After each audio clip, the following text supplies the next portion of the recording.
Bismillahirrahmanirrahim. Assalamualaikum warahmatullahi wabarakatuh. Syukur Alhamdulillah kita bisa berjumpa lagi di channel ini. Shalawat dan salam selalu dan tetap tercurahkan kepada junjungan kita Nabi besar Muhammad sallallahu alaihi wasallam. Allahumma sholli ala Sayyidina Muhammad wa ala ali Sayyidina Muhammad. Harapan dan doa saya, semoga saudaraku semuanya selalu diberikan kesehatan, dilapangkan rezekinya, diampuni dosa-dosanya, dan dipanjangkan umurnya. Amin ya rabbal alamin. Hai sahabat beriman yang dirahmati Allah subhanahu wa ta'ala, malaikat maut memperhatikan wajah setiap manusia di muka bumi ini 70 kali dalam sehari. Ketika malaikat Israel datang merenungi wajah seseorang, didapati orang itu ada yang sedang tertawa. Maka malaikat maut berkata, alangkah herannya aku melihat orang ini, sedangkan aku diutus oleh Allah subhanahu wa ta'ala untuk mencabut nyawanya, tetapi dia masih bersantai bergelak tertawa. Berikut ini adalah 6 tanda pada tubuh manusia saat 100 hari sebelum kematian hingga ajal menjemput. 100 hari sebelum hari kematian. Ini adalah tanda pertama dari Allah subhanahu wa ta'ala kepada hambanya dan hanya akan disadari oleh mereka-mereka yang dikehendakinya. Namun semua orang Islam akan mendapat tanda ini. Tapi apakah mereka sadar atau tidak sadar? Tanda ini akan berlaku lazimnya setelah waktu asyar. Di seluruh tubuh mulai dari ujung rambut sampai ujung kaki akan mengalami getaran seakan-akan menggigil.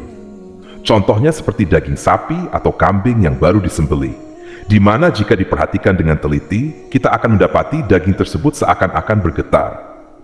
Tanda ini akan terasa bagi mereka yang sadar dan berdetak di hatinya, bahwa mungkin ini adalah tanda kematian.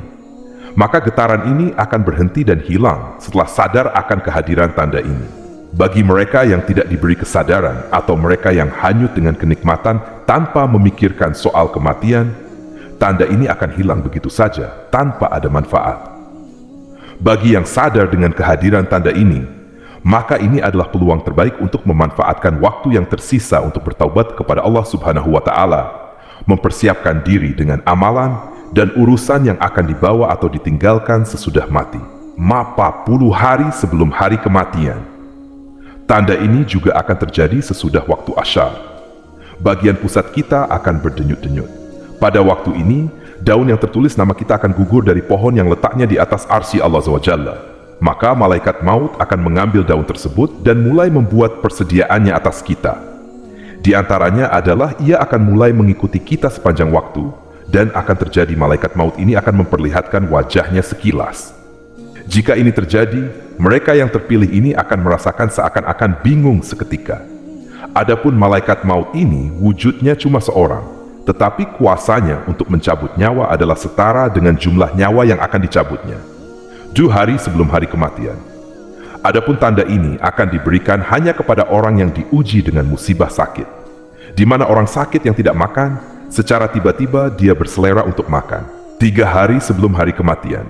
Pada saat ini akan terasa denyutan di bagian tengah dahi seseorang, yaitu di antara dahi kanan dan dahi kiri. Jika tanda ini dapat diketahui atau dipahami, maka berpuasalah setelah itu supaya perut kita tidak mengandung banyak najis, dan ini akan memudahkan urusan orang yang akan memandikan kita nanti. Ketika ini juga, mata hitam seseorang itu tidak akan bersinar lagi, dan bagi orang yang sakit, hidungnya akan perlahan-lahan turun. Ini dapat diketahui jika seseorang melihatnya dari bagian sisi. Telinganya akan layu, di mana bagian ujungnya akan berangsur-angsur masuk ke dalam. Telapak kakinya yang terlunjur akan perlahan-lahan jatuh ke depan dan sukar ditegakkan. 1 hari sebelum hari kematian. Ini akan berlaku sesudah waktu asyar, di mana akan merasakan satu denyutan di sebelah belakang, yaitu bagian ubun-ubun. Ini menandakan tidak akan sempat untuk menemui waktu asyar keesokan harinya. Akan terjadi kondisi di mana akan merasakan satu kondisi udara di bagian pusar dan akan turun ke pinggang dan seterusnya akan naik ke bagian tenggorokan. Ketika ini terjadi, kita harus senantiasa mengucapkan kalimat syahadat dan berhusnudzon kepada Allah Subhanahu wa Ta'ala, sembari menantikan kedatangan malaikat maut untuk menjemput kita kembali kepada Allah Subhanahu wa Ta'ala yang telah menghidupkan kita. Bersiap-siaplah, hari itu pasti akan datang. Sudah siapkah bekal kita menghadap Allah Subhanahu wa Ta'ala? Demikian yang bisa saya bagikan. Semoga bermanfaat untuk kita semua. Assalamualaikum warahmatullahi wabarakatuh.